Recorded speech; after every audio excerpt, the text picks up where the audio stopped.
বিসমিল্লাহির রহমানির রহিম।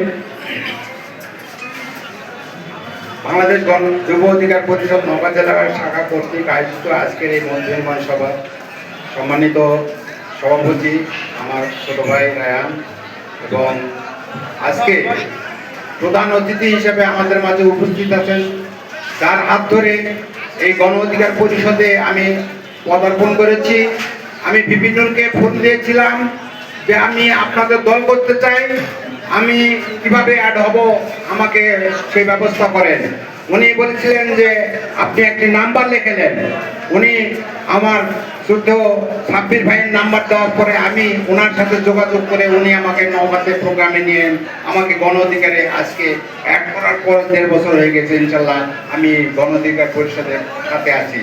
সংগ্রামী বন্ধুগণ, আমি কথার আগে একটু কথা বলতে চাই, সেটা হলো আজকে নির্বাচনের মাত্র 2 মাস 2.5 মাস বাকি। এই নির্বাচনের আগে আমাদেরকে অবশ্যই গণসংযোগ থেকে শুরু করে সকল কমিটি, আমি বিশেষ করে আমি নওগাঁর একটি মডেল যুব অধিকার পরিষদ একটি মডেল সংগঠন, যার মধ্যে কোনো হিংসা বিদ্বেষ কিংবা কোনো প্রতিহিংসার মূলক কোনো কর্মকাণ্ড তাদের মধ্যে আমরা দেখিনি। এ পর্যন্ত যে কয়টা কর্মকাণ্ড হয়েছে তাদেরকে আমরা ঐক্যবদ্ধভাবে দেখেছি। তো যাই হোক, আমি তাদের উদ্দেশ্যে একটু কথাই বলতে চাই, আপনারা শুধু জেলা নিয়ে পড়ে থাকেন না, আমরা প্রত্যেকের সহযোগিতার মাধ্যমে যুব অধিকার পরিষদের প্রত্যেকটা ইউনিয়ন পৌরসভা প্রত্যেকটা ইউনিটে যেন আমরা কমিটি করতে পারি, সেই লক্ষ্যে আপনারা ইনশাল্লাহ কাজ করবেন।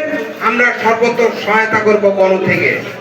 আমি আজকে আপনাদের উদ্দেশ্যে বলতে চাই, বাংলাদেশের মাটি আজকে গণ অধিকারের ঘাঁটি, আজকে ভিপি নূরের ঘাঁটি। আপনারা লক্ষ্য করেছেন বাংলাদেশের যে প্রান্তেই ভিপি নূর যে গেছেন সেই প্রান্তে মানুষের ঢল নেমেছে, জনতার ঢল নেমেছে। যে মাঠেই অনুষ্ঠান হোক সেখানে সংকুলন হয় না, এতই উৎসাহের সাথে মানুষ বাংলাদেশ গণ অধিকারকে গ্রহণ করেছে। আজকে বিকল্প হিসাবে বাংলাদেশে একটি দলকেই মানুষ মূল্যায়ন করছে, সেটা গণ অধিকার পরিষদ এবং ভিপি নূর। বাংলাদেশের আইকন, বাংলাদেশের মডেল, বাংলাদেশের একটি মাত্র নেতৃত্ব, সৎ এবং যোগ্য নেতৃত্ব হিসাবে আজকে তারেক রহমান জয় থেকে শুরু করে সকল যুব নেতাদের ছেড়ে আজকে ভিপি নূরের অবস্থান ইনশাল্লাহ 1 নম্বরে। ঠিক। আজকে ভিপি নূরকে যদি আপনারা প্রধানমন্ত্রী বানাতে চান, বাংলাদেশের মধ্যে একটি নতুন নেতৃত্ব, সৎ নেতৃত্ব এবং বাংলাদেশকে একটি মডেল দেশ হিসেবে আমরা উপহার দিতে পারবো, এই আশাবাদ ব্যক্ত করি। আমরা নওগাঁ সদর সকল ইউনিটের কার্যক্রম করব। আমি এর সাথে আপনাদের কথা দিচ্ছি, আমি নওগাঁ সদরের প্রার্থী। আমি আগামী 3 দিনের মধ্যে নওগাঁ সদরে ট্রাক দিয়ে রঙিন করে ফেলে দেব ইনশাআল্লাহ। আপনারা আমাকে সহায়তা করবেন, সহযোগিতা করবেন। আমি নওগাঁ সদরে যদি নমিনেশন পেয়ে থাকি, ইনশাআল্লাহ আপনাদের দোয়ায় ট্রাক বিজয়ী করে আমরা ট্রাকের মিছিল মিটিং নিয়ে টার্গেট করে ভিপি নূরকে আমরা উপহার দেব ইনশাআল্লাহ। সংগ্রামী বন্ধুগণ, আমরা আজকে গণ আন্দোলনে যারা আত্মহত্যা দিয়েছে, যারা আহত হয়েছে, আমরা তাদের প্রতি শ্রদ্ধা জ্ঞাপন করি, তাদের প্রতি আমরা কৃতজ্ঞতা বোধ করি। আজকে তাদের জন্য, তাদের আত্মহত্যার জন্য, তাদের পঙ্গুত্ব বরণের মাধ্যমে আজকে এই জায়গায় দাঁড়িয়ে আমরা কথা বলার অধিকার পেয়েছি। আজকে তাদেরকে স্মরণ না করলেই নয়। আমি তাদের মাগফিরাত কামনা করি, প্রতিবন্ধী পঙ্গুদেরকে সুস্থতা কামনা করি এবং আজকে থেকে আমাদের গতিধারা নওগাঁর গণ অধিকার পরিষদ, যুব অধিকার পরিষদ, মহিলা পরিষদ, সাংস্কৃতিক পরিষদ নতুন আঙ্গিকে পথ হাঁটা শুরু করবে, এই আশাবাদ ব্যক্ত করি আপনাদের কাছে।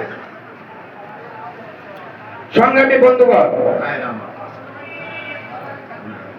আমি প্রত্যাশী নওগাঁ সদর, আমার কাছে সবচেয়ে গুরুত্বপূর্ণ বিষয় হলো যে আমাদের এগেনস্টে দুইটি দল অবস্থান করতেছে, একটি হলো জামাত, একটি হলো বিএনপি।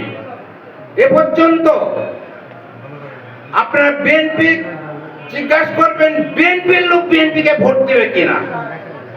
বিএনপির লোক 20% লোক বিএনপিকে ভোট দেওয়ার মতো নাই, কারণ তাদের যে অবস্থা, চাঁদাবাজি, ধান্দাবাজি, সকল কিছু থেকে তারা আজকে পুকুর পুষ্কুনি থেকে শুরু করে সকল জলাশয় থেকে শুরু করে অফিস আদালত সব কিছু তার দখল করে নিছে। মনে হয় তারা ক্ষমতায় চলে গেছে, তারা দপ্তর ভাগ করা শুরু করেছে, তারা দপ্তর ভাগ করা, দপ্তর দখল করা সব এই নিয়েই ব্যস্ত। তারা সাংগঠনিক কর্মকাণ্ডে নেয়। এই জন্যে সাধারণ জনগণ আপনারা একটু তাদেরকে বলেন ট্রাকের কথা, ইনশাল্লাহ তারা ঘুরে আসবে, বলবে সৎ নেতৃত্ব চাই, নতুন নেতৃত্ব চাই। তা আপনারা তাদেরকে ইনভাইট করেন। আজকে তারা নেতাকর্মী এখানে উপস্থিত হয়েছেন, সর্বস্তরের মানুষকে এবং নতুন ভোটার এবং মেয়েদেরকে সম্পৃক্ত করেন। ভোট মানে নওগাঁর ভোটকে ট্রাকের পক্ষে আনার জন্য যে যে পদক্ষেপ গ্রহণ করার দরকার, যুব ছাত্র গণ সম্মিলিত ভাবে আমরা চেষ্টা করে আমরা নওগাঁকে গণ অধিকারের ঘাঁটি, ট্রাক মার্কার ঘাঁটি, বিপিনুরের ঘাঁটি এইটা প্রতিষ্ঠা করতে যা যা করার দরকার ইনশাল্লাহ আমরা করব, এই আশাবাদ ব্যক্ত করে আবারও আমাদের প্রধান অতিথি কষ্ট করে নওগাঁর মাঝে এসেছেন, আপনারা তাকে সহায়তা করার জন্য এসেছেন, আপনাদেরকে কৃতজ্ঞতা জানিয়ে এবং আমি প্রধান অতিথিকে ধন্যবাদ দিয়ে আমি আমার বক্তব্য শেষ করছি। ধন্যবাদ সবাইকে। আসসালামু আলাইকুম।